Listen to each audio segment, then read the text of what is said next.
আলো চোখ খোলো। আলো, এই তো আমি কিন্তু বাইরে কোথাও নেই, আমি তোমার ভেতরে আছি।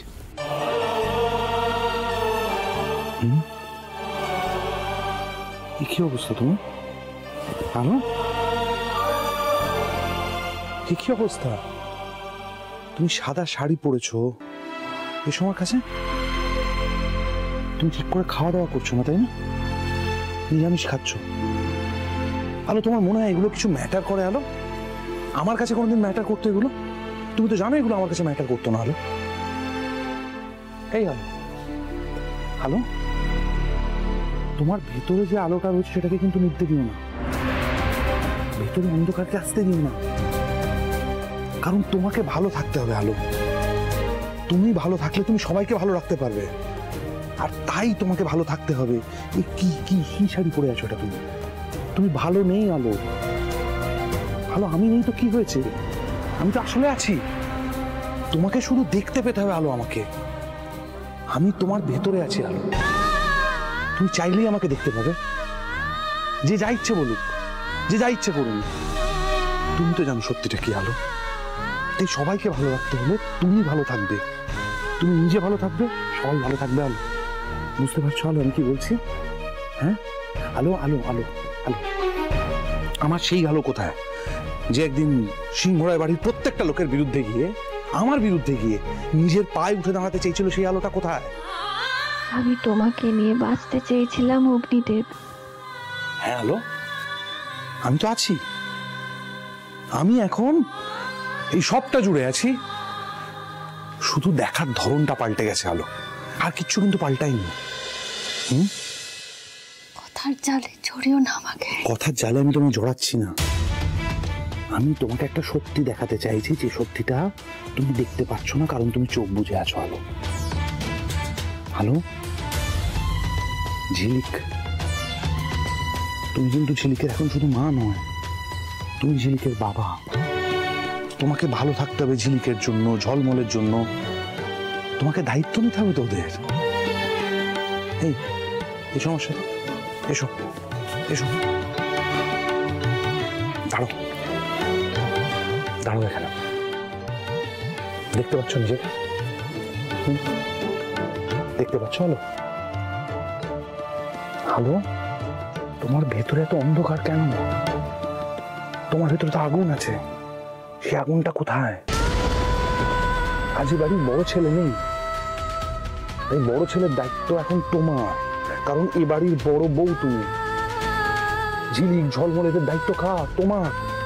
এদের দায়িত্ব তোমাকে নিতে হবে, এ বাড়ির প্রত্যেকটা লোকের দায়িত্ব তোমাকে নিতে হবে। সিংহরায় বাড়ির দায়িত্ব তোমাকে নিতে হবে, যে দায়িত্বটা আমি নিতাম, কারণ এ বাড়ির বড় বউ তুমি।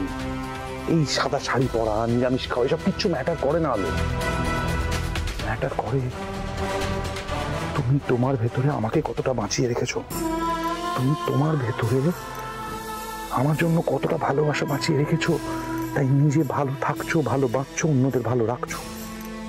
আলো, আলো, তুমি কথা দাও। আলো, তুমি কথা দাও যে তুমি ভালো থাকবে, সবাইকে ভালো রাখবে। কথা দাও, কথা দাও। আলো, কথা দাও। কথা দিলাম, কথা দিলাম। কতদিন ঘুমোনি তুমি? তো চোখ বন্ধ করলে তোমার ছবিটা হারিয়ে যায়, তোমাকে হারিয়েছি আমি, তোমার ছবিটা হারাতে চাই না।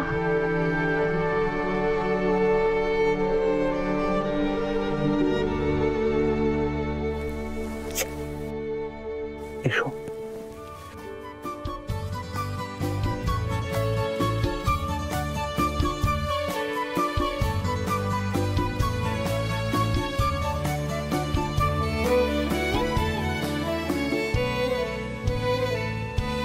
अभी ना जाओ छोड़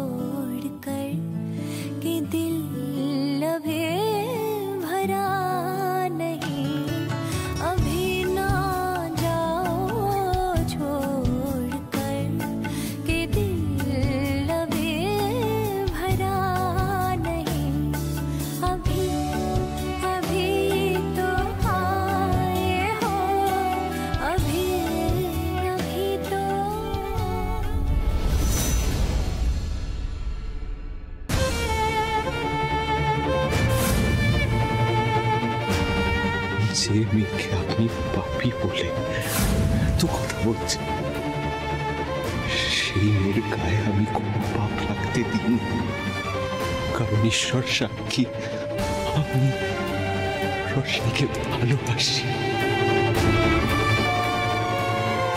তুই না আসলে কোনোদিন আমাকে ভালোই বাসিস। তুই একটা লায়ার, তুই একজন ক্রিমিনাল। আমাদের এই যে ফেক লাভ স্টোরিটা, সেটার আসল ভিলেন তুই। তোর বৌদি ভাই সব থেকে বড় মিথ্যেবাদী, সবাইকে মিথ্যে প্রতিশ্রুতি দেয়, সবাইকে ঠকায়, তোর ফ্যামিলি সবাইকেও ঠকায়। তুই একজন ক্রিমিনাল, তুই একটা লায়ার।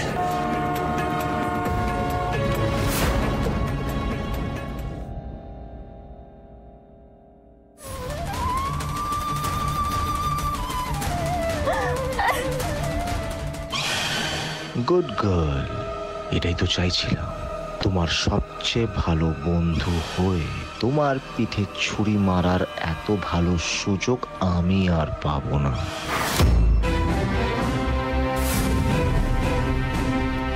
কি হয়েছেটা কি তোমার? তুমি এভাবে পাগলের মতো রাস্তার মাঝখান দিয়ে কেন হাঁটছিলে? রশনি, আমি যদি এখানে না এসে পড়তাম কি হতো বলো তো? যে করো না তুমি রশনি। রশনি, রশনি কি হয়েছে আমাকে বলো। আমার জীবনে এরকম একটা মুহূর্ত আসবে আমি কখনো ভাবিনি রিয়াংশ। পিকু আমাকে অপমান করেছে, আর শুধু আমাকে না, আমার দা ভাই, বৌদি ভাই সবাইকে ছোট করেছে। আমি ভাবতে পারছি না রিয়াংশ যে আমি ওই মানুষটাকে ভালোবেসে আমি তোমার সাথে বিয়েতে না করেছি না, আর আজ নাকি পিকু আমাকে ভুল বুঝলো। হ্যাঁ পিকু, আমি ওকে কোনোদিনও ক্ষমা করবো না, কোনোদিন। এইটুকু ব্যাপারের জন্য আবার কেউ মন খারাপ করে? আরে বাবা, প্রেম করলে এটুকু অশান্তি তো হবে রশনি। আর আমি যা শুনলাম, পিকু যেভাবে মার খেয়েছে, ওর হয়তো তোমার উপর অভিমান হয়েছে। প্লিজ রশনি, আই ইনসিস্ট, এইভাবে তুমি ফাইনাল ডিসিশন নিও না। না রিয়াংশ, ওর মনে আমার জন্য কোনো ফিলিংস নেই। ও যদি আমার ওপর অভিমান থাকতো তাহলে তো আমার সাথে খারাপ ব্যবহার করতো, বলো, শুধু আমার সাথে খারাপ ব্যবহার করতো। কিন্তু ও তো আমার দা ভাই, বৌদি ভাই সবাইকে ছোট করেছে। কিভাবে বলতে পারলো এই কথাগুলো? আজকে বৌদি ভাই ওকে কত স্নেহ করতো, তারপরেও আমি পিকুকে কখনো ক্ষমা করবো না। আমি ওকে ঘেন্না করি, ঘেন্না করি, আমি ওকে ঘেন্না করি। না রশনি, প্লিজ কেঁদো না, সব ঠিক হয়ে যাবে, আমি বলছি। শুধু এখন থেকে তুমি তোমার মনটাকে শক্ত করো, আর তোমার চোখে আমি আর জল দেখতে চাই না। কেন কাঁদবে বলো তো? তুমি কেন কাঁদবে? তুমি দেখিয়ে দাও যে তুমিও ভালো থাকতে পারো। পিকুর জন্য নিজের জীবনটাকে এইভাবে বেঁধে রেখো না। পিকু তোমার ভালোবাসার যোগ্য নয় রশনি। যে তোমাকে ভালোবেসে তোমার জন্য সবটা করবে, তুমি তার সাথে থাকো, তাকে ভালোবাসো। ঠিকই বলেছো, আমি ওই পিকুর জন্য আর কাঁদবো না। আর ও যদি আমাকে ছাড়া ভালো থাকতে পারে, তাহলে আমিও দেখিয়ে দেবো যে আমি ওকে ছাড়া ভালো থাকতে পারি।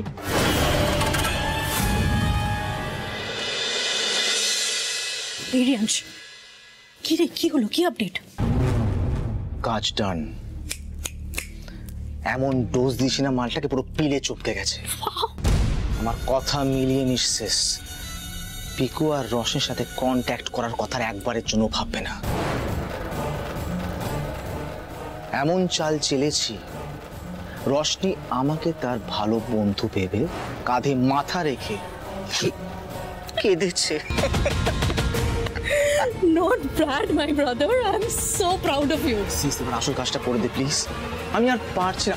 আমার কথাটা শোন, দেখ, এই পরিবারে যদি আমি একবার জামাই নিয়ে এন্ট্রি নিই, তাতে তো তোরই সুবিধে হবে, তাই না? দেখ, তুই তো তোর সমস্ত খেলা গুটিয়ে নিয়েছিস, তাহলে আমার বিয়ে ডিলে করছিস কেন? বলে নিয়েছিস রিয়াংশ, আমাদের সমস্ত প্ল্যান এখনো কিন্তু শেষ হয়নি। আনু সিংহ রায়ের হাতে অনেকগুলো টাকা আসতে চলেছে। টাকা? কিসের টাকা? হ্যাঁ, টাকা। রুদ্র সিংহ রায় এতগুলো বছর ব্যাংকে চাকরি করেছে। I am sure or life insurance policy, savings কিছু না কিছু তো হবেই। তোর কি মনে হয় ও বউ আর মেয়ের জন্য কিছু না করেই চলে গেছে? আর এই অ্যামাউন্টটা যথেষ্ট বড় অ্যামাউন্ট হবে। রাইট, এই কথাটা আমার মাথায় আসেনি কেন?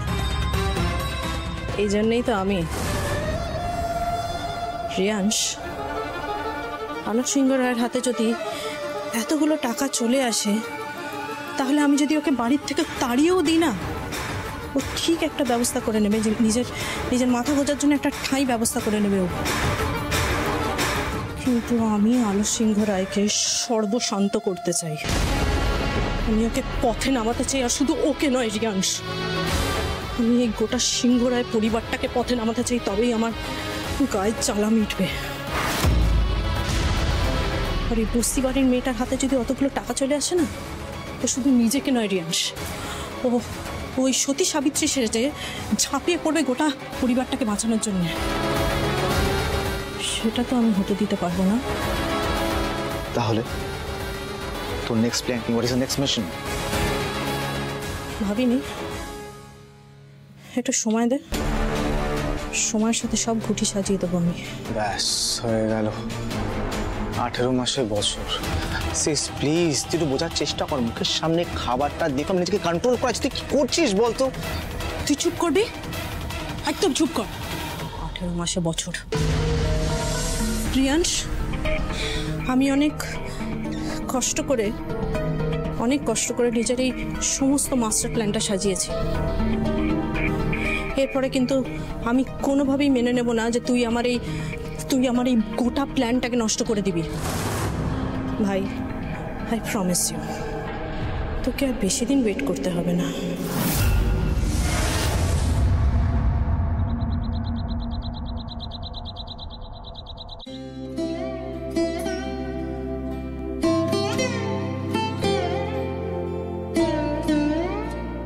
অগ্নিদেব, অগ্নিদেব,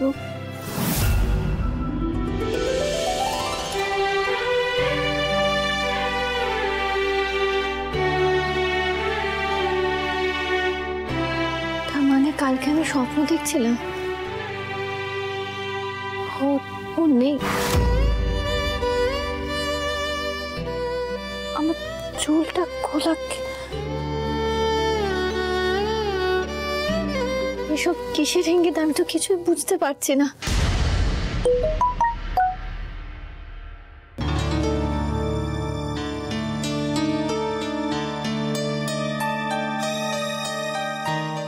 ঝিলিকের স্কুলের মেসেজ।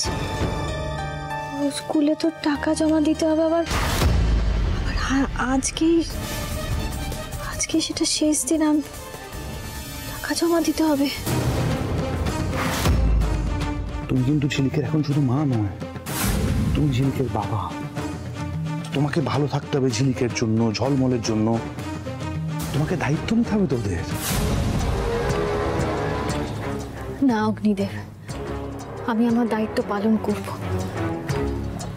আমাকে আমার দায়িত্ব পালন করতে হবে। আমাকে ঝিলিকের খেয়াল রাখতে হবে, বাড়ির সকলের খেয়াল রাখতে হবে।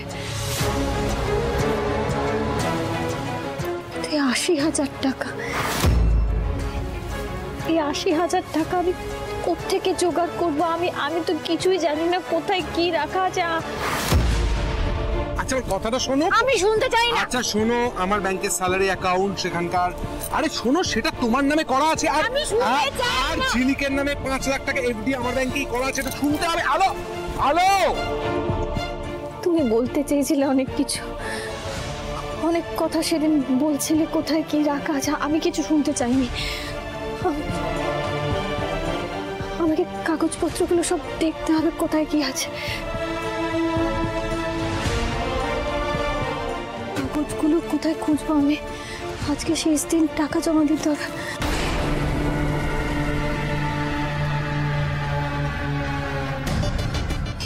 এগুলো ইন্স্যুরেন্সের কাগজ?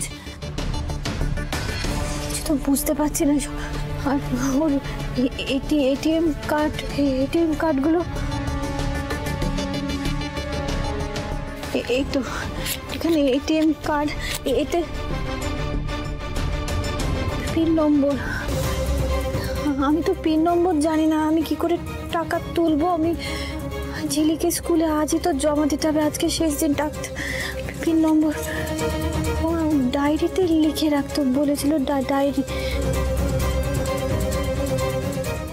এখানে তো লেখা নেই, এখানে তো পিন নম্বর লেখা নেই। আমি আপনার সাথে দরকার ছিল। আমার সাথে? আমি কি হেল্প করতে পারি বলুন। নম্বর, ওনার নম্বর তো আমার কাছে নেই। বাবাকে না, বাবাকে বলা যাবে না, বাবাকে কিছু বলতে পারবো না। ডায়েরিতে একবার দেখি।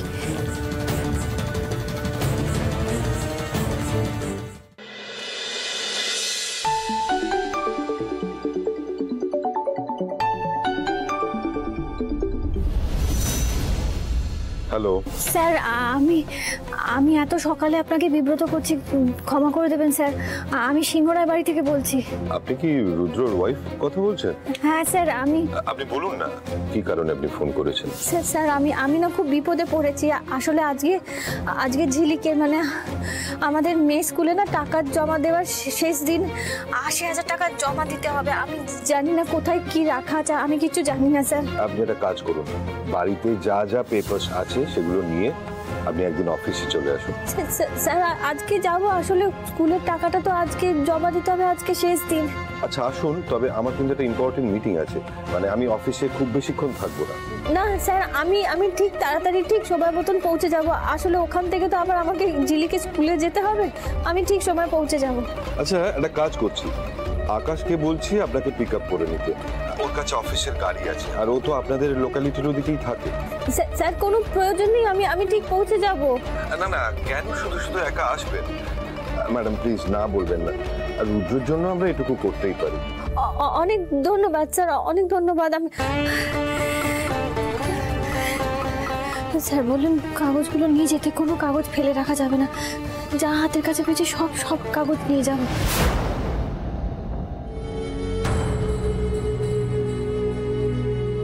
ঝিলিক, এনে তোর হট চকলেট। ছোটদা তোর কফি।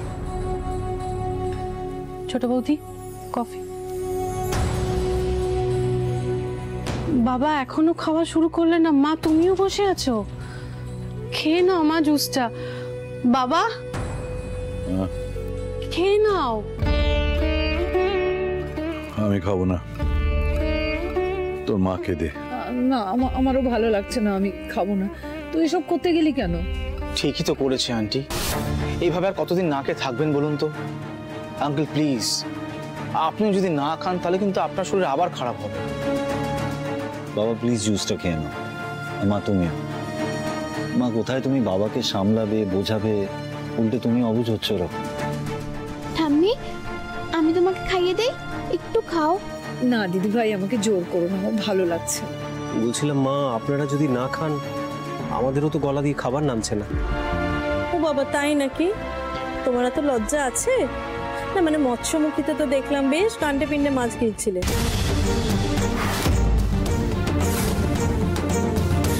অবশ্য তোমার মতো লো ক্লাস লোকজনের থেকে এর চেয়ে বেশি কিছু এক্সপেক্ট করা যায় না। তুই তো ভালোভাবেই কথাটা বললো ছোট বৌদি, তুমি এখনো এটা নিয়ে ব্যঙ্গ বিদ্রুপ করবে? রাইমা, তুমি কিছু নাই বলো তো বেটার, তাই না? আমি নিশ্চয়ই তোমার থেকে শিখবো না কিভাবে কথা বলতে হয় আর বলতে নেই। অদ্ভুত।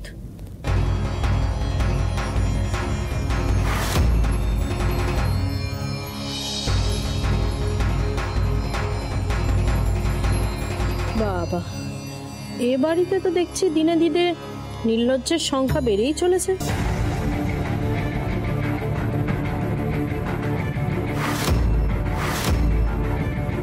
ঝিলিক, বলছি তোর স্কুলে। আমি তোমার সাথে কোনো কথা বলতে চাই না। বাহ, অসাধারণ। এই না হলে আমাদের সিংহরায় বাড়ির বড় বউ। মা, আমার না আপনার জন্য সত্যিই খুব কষ্ট হয় জানেন তো। কপাল খুব খারাপ না হলে মানুষ এরম একটা বড় বউ পায় না। তোমার তোমার কোনো লজ্জা নেই না দিদি ভাই? হ্যাঁ জানো তো, মা বাবার গলা দিয়ে খাবার নাপছে না। ডক্টর পই পই করে বলে গেছে যাতে কোনো রকমের কোনো অনিয়ম যেন না হয়। আর তোমাকে দেখো এখানে সেজে গুজে টিপ টপ হয়ে একেবারে রেডি বেরোনোর জন্য। তোমার এত বড় সাহস বড় বৌমা, এসব কি পড়েছো? এতদিন তো জানতাম বৌদি তুমি পতিব্রতা সতী, অ্যাটলিস্ট লোকজনদের সামনে তো তাই দেখাচ্ছে। তাই এটা তার উদাহরণ। দাদার কাজ মিটতে না মিটতেই একেবারে সাজগোজ করার ইচ্ছে যাবে। সরি বৌদি, আমিও কিন্তু এটা মানতে পারছি না, খুব চোখে লাগছে। ছি ছি, আজকে আমাকে এটাও দেখতে হলো। আমার আমার এমনই দুর্ভাগ্য। ছি। বাবা আমি কি এমন অন্যায় করেছি বলুন তো আমাকে এসব কথা শুনতে হবে? কারণ তুমি আমার বাবাকে একটুও ভালোবাসো না। যদি বাঁচতে তাহলে পরে এরকম ভাবে সাজতে পারতে না। ঝিলিক বলতো আমি কোথায় সেজেছি? একদম মুখে মুখে তর্ক করবে না। এটা সাজ নয় তো কি? বিধবারা এরকম ভাবে সাজে? দেখে এসো আমাদের 5টা আত্মীয় স্বজনদের বাড়িতে, দেখো কি বিধবারা কিরকম ভাবে থাকে। চন্দ্রা, আমি এই মেয়েটার অসভ্যতা আর সহ্য করতে পারছি না। তুমি তুমি প্লিজ ওকে চলে যেতে বলো এখান থেকে, চলে যেতে বলো। দূর হয়ে যাও আমার